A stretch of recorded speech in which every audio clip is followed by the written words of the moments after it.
अस्सलाम वालेकुम दोस्तों, तुसी वेखदे पे हो पाक पतनकाउस ते मैं तुहाडा दोस्त अहमद फराज। माशाअल्लाह आखिरी तोहफा जर्सी फ्रीजन आखिरी तोहफा सेल हो गया।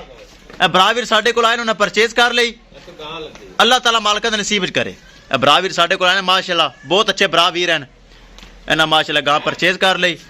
अल्लाह ताला सोना रब मालका दा नसीब करे। गड्डी नंबर एक चीज करो क्लियर तो करो लोडिंग, छड्डो भाई ले चलो। जर्सी फ्रीजन बड़ी माशाअल्लाह खूबसूरत चीज ले चलो। किसे बरावीर नूं मजीद जानवर चाहिए तो राबता करके परचेज कर सकता है।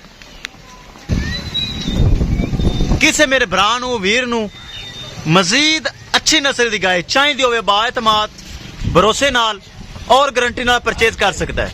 दोस्तों पाक पतनकाउस गारंटी वाला चैनल, भरोसे वाला चैनल ले चलो।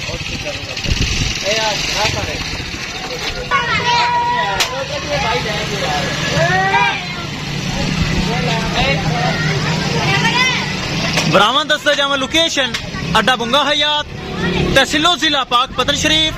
मोबाइल नंबर है साडा 038754 व्हाट्सएप नंबर भी यही है जी, लोकल नंबर भी यही है।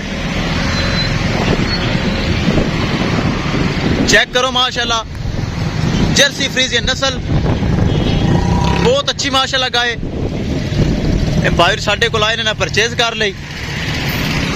किसे मेरे भरा नूं वीर नूं मजीद गाय चाहिए होवे, कल दी डेट विच 4 गावां आ रही हैं। कल दी डेट विच 4 गावां आ रही हैं। किसे मेरे भरा वीर नूं गाय चाहिए होवे बाएतमाद और भरोसे नाल परचेज कर सकता है। इंशाल्लाह दोस्तों मिलांगे एक नई वीडियो दे नाल।